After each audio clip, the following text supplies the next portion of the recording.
Baik, Assalamualaikum warahmatullahi wabarakatuh. Perkenalkan, nama saya Muhammad Askar Ramadan. Saya dari kelas 4203, lebih tepatnya di kelas Jartel Gabungan 04, dengan NIM 6705180097. Di sini saya akan menjelaskan uji kom Jartel kedua. Nah, di sini langsung udah saya running Trixbox-nya. Ditunggu sebentar. Jadi di uji kom ini kami membuat Trixbox dengan men-setting static IP-nya terlebih dahulu di dalam Trixbox-nya ini. Lalu nanti masuk ke web browser-nya ketikkan IP yang sudah ada. Setelah itu dari itu kita membuat data klien. Nah, dari klien tersebut kita ambil IP-nya untuk dikonfigurasikan ke Zoiper. Nah, dari Zoiper itu kita dari Zoiper PC dan Zoiper HP itu saling berhubungan. Nah, syaratnya itu agar saling berhubungan harus dalam satu jaringan, misalnya dalam satu jaringan WiFi. Nah, dari situ berhubungan direkam selama 1 menit, di capture selama 1 menit menggunakan Ethereal. Nah, dari situ didapatkan data throughputnya berapa, jitternya berapa. Jadi seperti itu kesimpulan dari uji kom ini. Nah, kita udah masuk, tinggal kita klik root aja untuk masuk ke rootnya. Lalu kita ketik password yang sudah kita buat.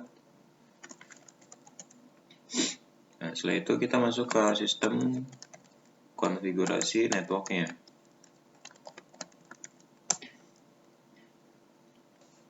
Lalu klik edit device, pilih yang ETH0. Nah, di sini sebenarnya bisa pakai DHCP yang dinamis, cuman disuruhnya itu menggunakan yang statik. Nah, di sini static IP saya itu 192.168.1.200. Kenapa bisa begitu? Dikarenakan dilihat dari IP di komputer saya ini, bisa dilihat di CMD. Nah, di sini IP V4 address saya 192.168.1.8. Jadi angka 8-nya ini diganti menjadi 200. Setelah itu netmax-nya 255.255.0 dan default gateway IP-nya mengikuti dari komputer saya ini, yaitu 192.168.1.1. Nah, sudah selesai di setting, kita klik OK. Oke. Lalu save dan quit. Nah, setelah itu langsung kita reboot saja. Nah, ini agak memakan waktu yang cukup lama. Kita tunggu saja. Nah, jadi di uji kom ini itu menggunakan simulasi NGN atau Softwitch menggunakan Trixbox. Jadi NGN itu merupakan jaringan berbasis paket yang mempunyai kapabilitas layanan multiple broadband dan disediakannya jaminan kualitas atau QoS. Nah, ini tinggal tunggu aja.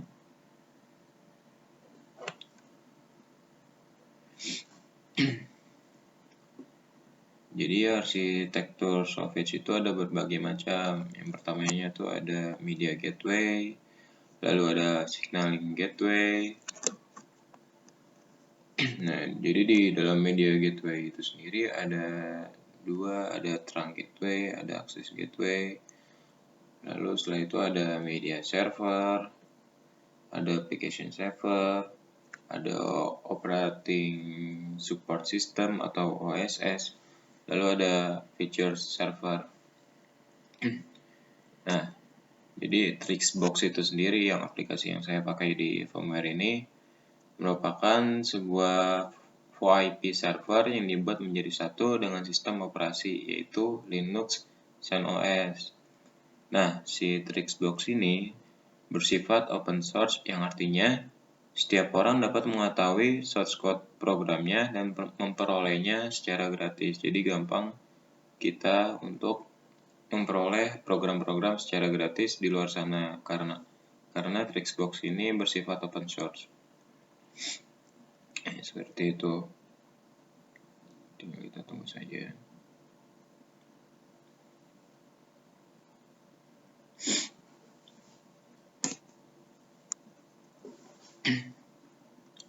Lalu setelah itu kita masuk lagi ke root. Kita masukkan passwordnya. Nah, setelah itu kita cek di web browser.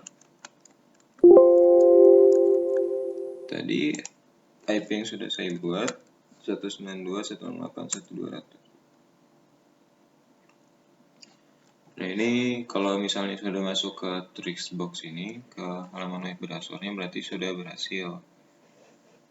Setelah itu kita masuk ke switch atau ke admin mode.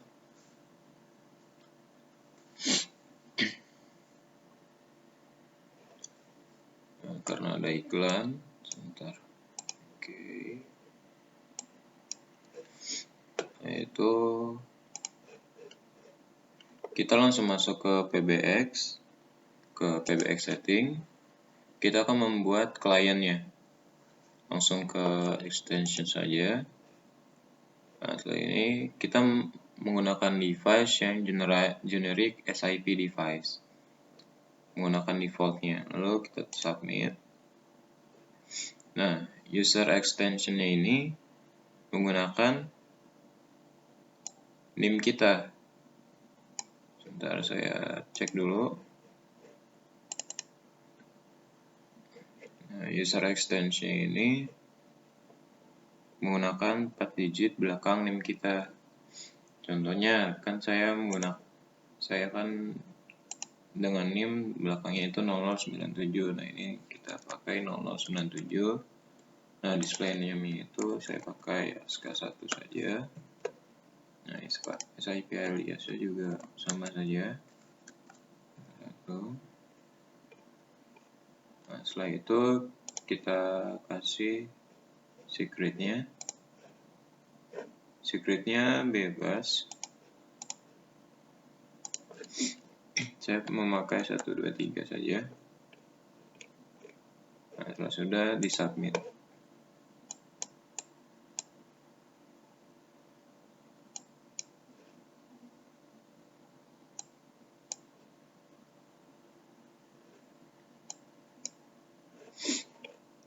Oke, nah ini udah ada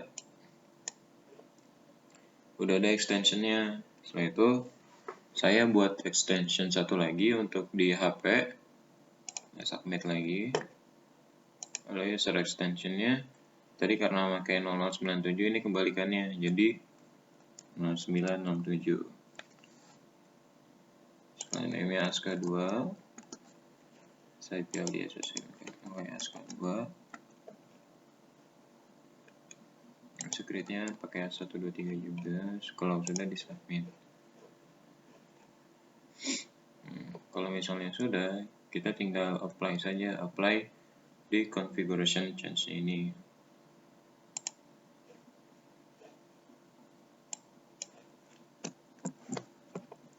Lalu continue with reload. Oke, tinggal kita tunggu. Oke, kalau sudah, kita masuk ke package. Kita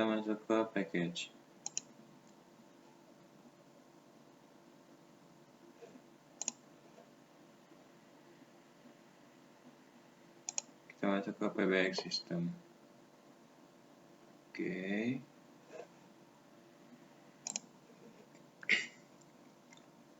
Kita masuk ke config file editor di PBX config file editor. Lalu kita cari SIP config-nya. Ada iklan. Lalu kita cari SIP config-nya.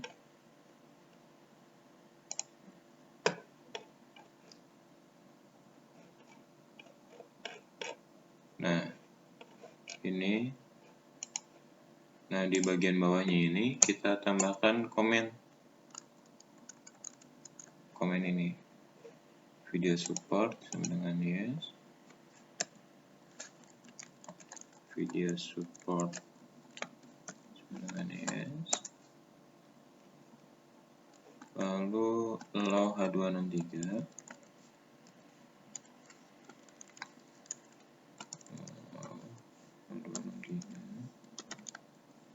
Oke. Kalau sudah tinggal di update, setelah itu reread configs. Nah, ini sudah reset sukses. Setelah itu kita ke Zyper-nya. Nah, di Zyper ini kita masukin si klien yang sudah kita buat tadi di sini.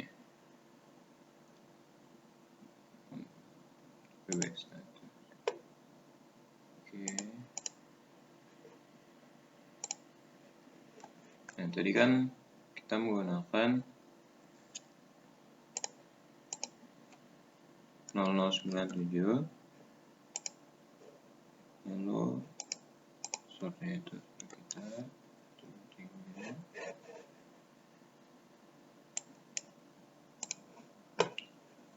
nah, ini di akun extension ini ada SK1 dan SK2.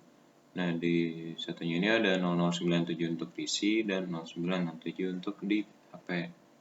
Kita di PC ini menggunakan 0097. Lalu tinggal klik login saja.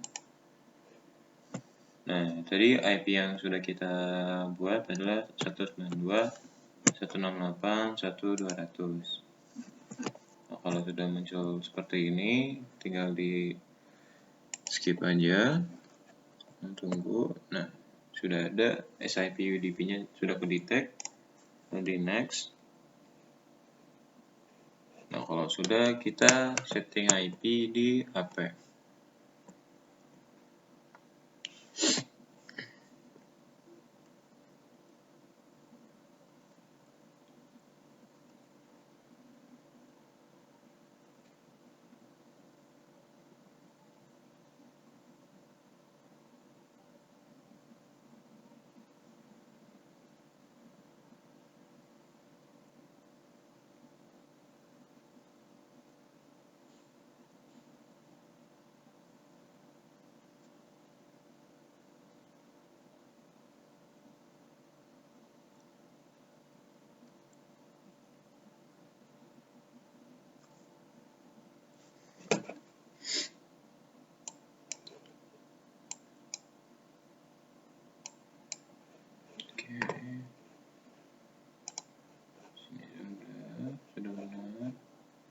Nah, ini kita bisa melakukan telepon ke HP.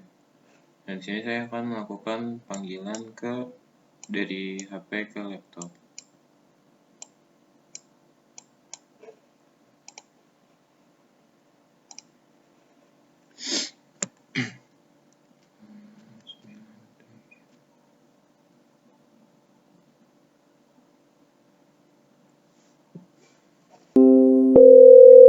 Nah, di sini sudah muncul dari HP saya.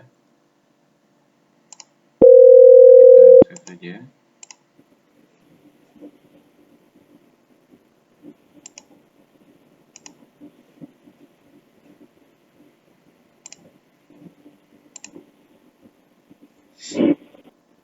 Sudah muncul.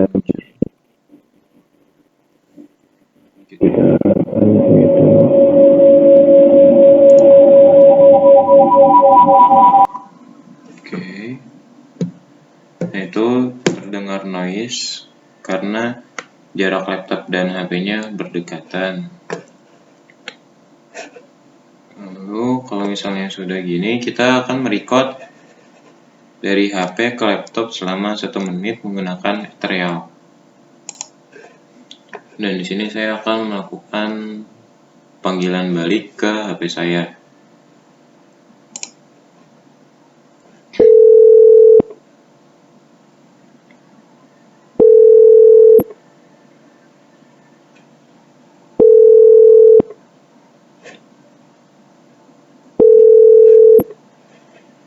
Ini sudah tersambung, kita matikan dulu saja.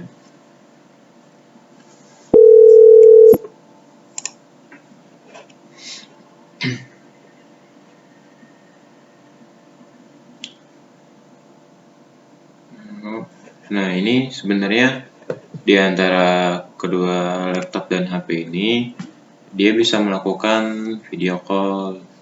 Karena tadi sudah diketik komen video call sama dengan yes.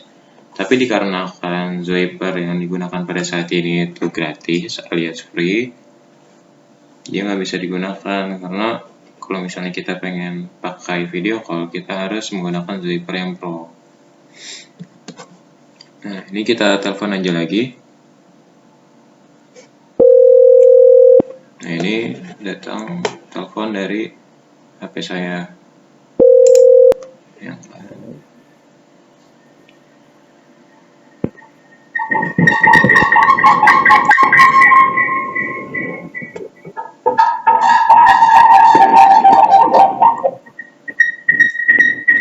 kecilkan dulu.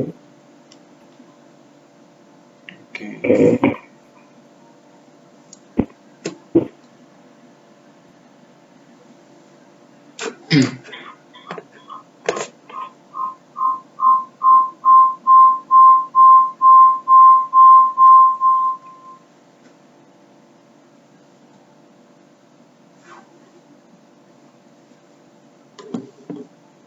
Oke, setelah itu kita masuk. Bentar, saya.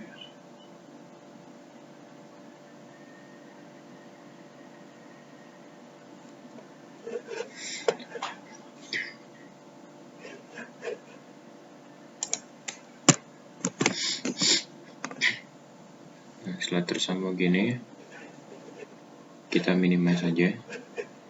Lalu kita ke Ethereum.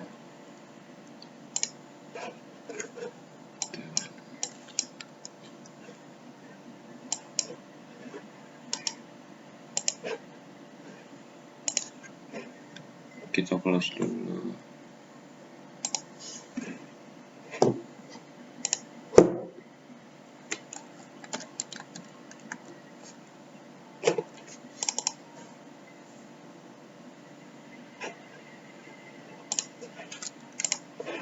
Nah, ini kita pilih capture,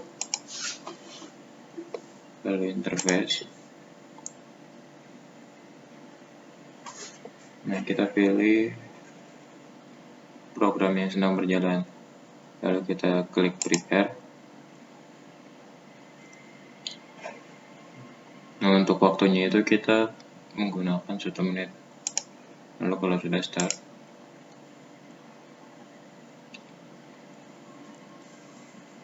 nah ini kita tunggu sampai 1 menit.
Nah, udah. Setelah itu kita masuk ke statistik, pilih ke conversion list, lalu ke IPv4.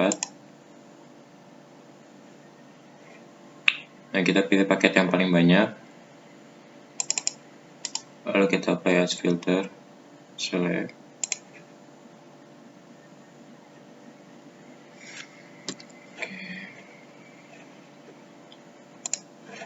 Ini itu ke analyze, decoded as. Nah, kita pilih yang RTP.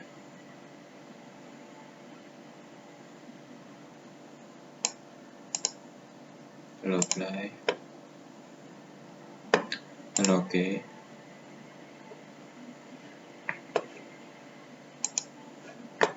Lalu kita ke statistik,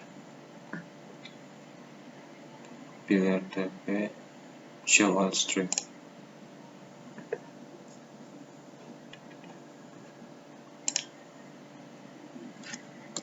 ini IP-nya kita klik, lalu analyze.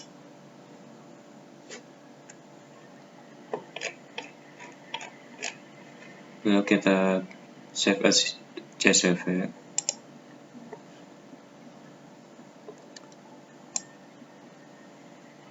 Ini kita pilih di mana folder ini akan kita simpan. Saya pilih di download.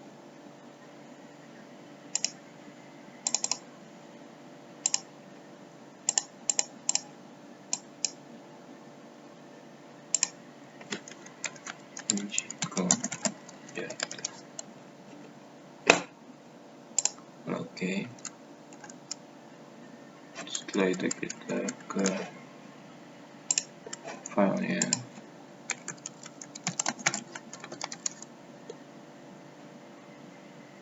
Nah, ini sudah ada.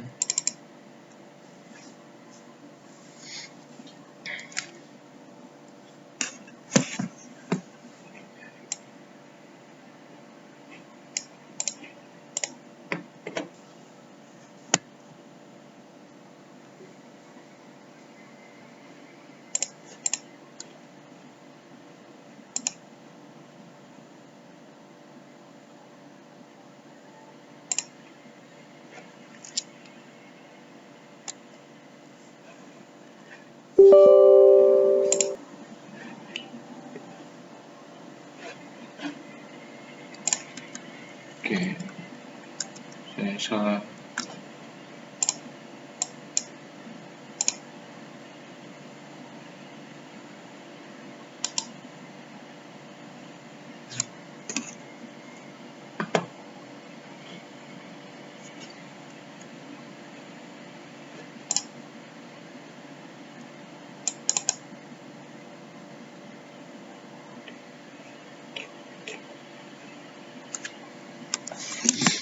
Sepertinya tidak ada Excel di untuk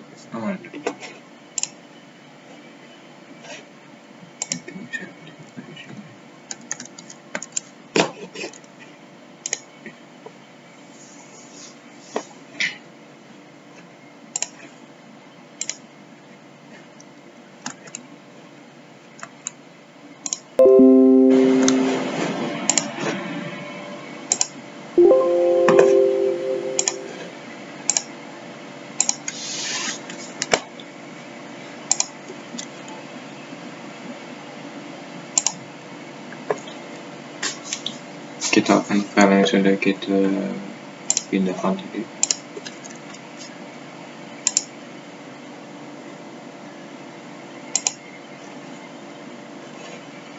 Belum ada.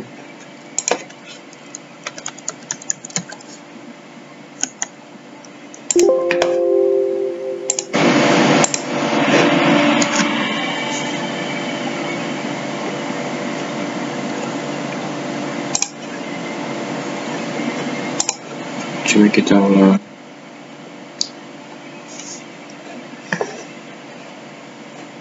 Lalu save as CSV.